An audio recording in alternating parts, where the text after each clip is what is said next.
Saudi அரேபியாவின் Mecca நகரத்துக்கு தெற்கே ஆசிர் மாகாணம் உள்ளது. இங்குள்ள வாடி பின் ஹஷ்பால் என்ற இடத்தில் 26 தொழிலாளர்களுடன் சென்ற பஸ் எதிரே வந்த சரக்கு வாகனம் மீது மோதியது. இந்த விபத்தில் 9 இந்தியர்கள் உள்பட 15 பேர் இறந்தனர். மற்ற 6 பேரும் நேபாளம் மற்றும் கானா நாட்டை சேர்ந்தவர்கள். மேலும் 11 பேர் காயமடைந்தனர். அவர்களில் 2 பேர் தெலங்கானாவைச் சேர்ந்தவர்கள். காயமடைந்தவர்கள் மருத்துவமனையில் சிகிச்சை பெறுகின்றனர். இந்த விபத்தை சவுதி அரேபியாவின் ஜெட்டா நகரில் உள்ள இந்திய துணை தூதரகம் உறுதி செய்துள்ளது. பாதிக்கப்பட்ட குடும்பங்களுக்கு அனைத்து உதவிகளும் செய்யப்படும் என்றும் கூறியுள்ளது.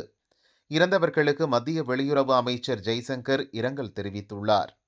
விபத்து குறித்தும் இறந்தவர்கள் பற்றியும் அறிந்து துயரமடைந்தேன். பாதிப்புக்கு உள்ளானவர்களின் குடும்பத்தாருடன் இந்திய அதிகாரிகள் தொடர்பில் உள்ளனர்.